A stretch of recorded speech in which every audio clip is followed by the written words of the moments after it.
उद्धव जी कहते तो प्रभु इसमें इतना रोने की क्या बात है? आप उन अनपढ़ गवार ब्रजवासियों को ज्ञान से समझा सकते थे।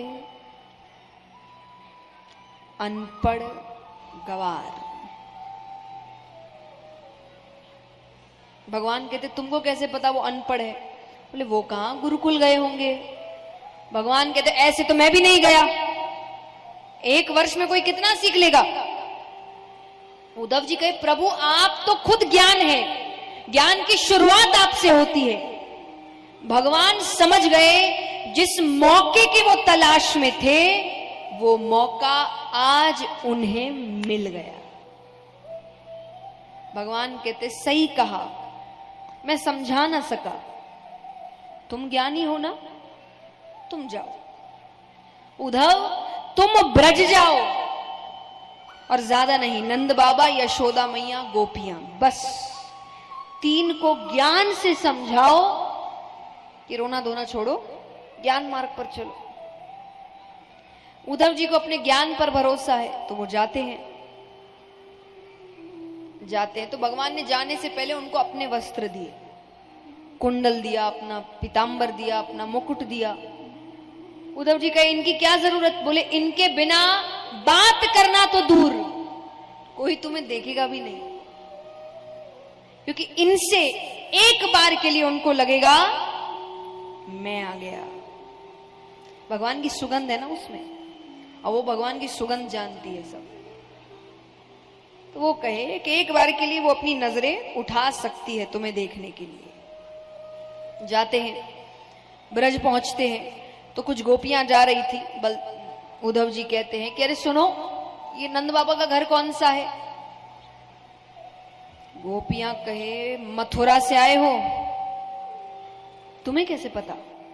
बोले मथुरावासी पूछते हैं, वरना ब्रज में तो ऐसा कोई नहीं जिसको ये ना पता हो कृष्ण कहां रहता था। गोपियां कहती नीचे जो जल की धारा जा रही है ना, इसके साथ साथ जाओ, ये जहां जाकर रुकेगी वो नंद बाबा का घर है। उद्धव जी चलने लगते हैं, वो पीछे से आवाज लगाती है, और सुनो, इसको साधारण जल मत समझना, ये जब से तुम मथुरावासी हमारे कृष्ण को लेकर गए हो तब से नंद बाबा और यशोदा मैया के जो अश्रु जल बह रहे हैं ये वो जल है। इतना रोए हैं वो भगवान के जाने के बाद। अब वो जाते हैं, घर पहुंचते हैं, आवाज लगा रहे हैं नंद बाबा, ओ नंदराय जी। एक व्यक्ति बाहर आता है, कहो। साधारण सा व्यक्ति है, दुबला पतला शरीर है, आंखें अंदर तक धसी हुई है। उद्धव जी कहते हैं कि मैं कृष्ण का मित्र हूं, नंद बाबा से मिलना है। उसने कहा कहो। मैं नंदराय। भगवान ने सबका हुलिया बताया था, कौन कैसा दिखता है। वो हुलिया बिल्कुल भी मेल नहीं खा रहा। वो प्रणाम करते, गलती तो हुई, भगवान जो भी है तो भगवान के पिता का रोल निभाया है उन्होंने, तो प्रणाम करते हैं, माफ करना मैंने आपको पहचाना नहीं। इनको बैठाया जाता है, इनके लिए भोजन लेकर आते बाहर से, घर के अंदर नहीं है कुछ भी। और जब नंद बाबा बाहर गए तो उद्धव जी उनके घर का रसोई घर देख रहे हैं, तो उसमें जाले पड़े हुए हैं, मानो जब से कृष्ण गया है इस घर में खाना ही नहीं बना। भोजन कराते हैं, अब बात करने ही लग रहे हैं कि कमरे से यशोदा मैया आती है। अरे किससे बातें कर रहे हो? और जैसा मैंने कहा, अगर दूर से उद्धव जी को कोई देख ले तो क्या लगता था? एक बार के लिए उनका कलेजा मुख में आ गया, कन्हैया तू आ गया। नंद बाबा कहते कन्हैया नहीं है, मित्र है, संदेश लेकर आया है। यशोदा मैया कहती कन्हैया जब छोटा था, जब वो रोता था, मैं सारे काम छोड़ के उसको गोद में लेती थी कि वो रोए ना। मैं उसे रोते हुए नहीं देख सकती थी, मेरे लिए और कुछ जरूरी नहीं था। आज उसकी मां कब से रो रही है, उसके पास समय नहीं है, एक मित्र को भेजा है। उद्धव जी कहते मैया कन्हैया को खुद गर्ज मत समझना, वो आप सबको बहुत याद करता है।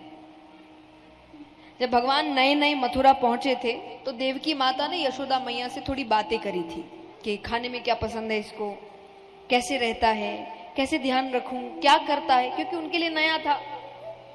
भगवान ने काफी उम्र वहां बिता ली थी, तो देवकी माता ने वो वापस संदेश भिजवा रही है। तो देवकी माता ने कहा कि यशोदा धन्य है तेरे लालन पालन को, लेकिन तूने कहा था कि तेरा बेटा बहुत शरारती है, बहुत चंचल है, दिन भर बाहर घूमता है, घर में पैर नहीं रखता। यहां वो घर से बाहर पैर नहीं रखता। चंचलता तो दूर, मैंने उसको ठीक से मुस्कुराते हुए नहीं देखा आज तक कि खुलकर हंसता कैसे है। तुमने कहा था तुम्हारा बेटा खाने पीने का बहुत शौकीन है, तुम उसको दिन में 8 बार भोजन करवाती थी।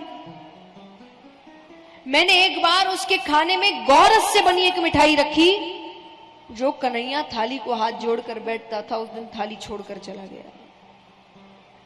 भगवान जाके उद्धव जी से कहते हैं देवकी माता से कहना मेरी थाली में गौरस से बनी कोई चीज ना रखे। मुझे यशोदा मैया की याद आती है, वो मेरे लिए बनाती थी ये सब। मुझे मेरे ब्रज की याद आती है। यशोदा मैया इससे ज्यादा सुन ही नहीं पाई, बेहोश हो गई। नंद बाबा उनको कमरे में सुलाते। नंद बाबा कहिए इतनी देर आराम करती है जब तक बेहोश रहती है, वरना पागलों की तरह ब्रज में घूम रही है, सिर्फ कृष्ण को ढूंढ रही है।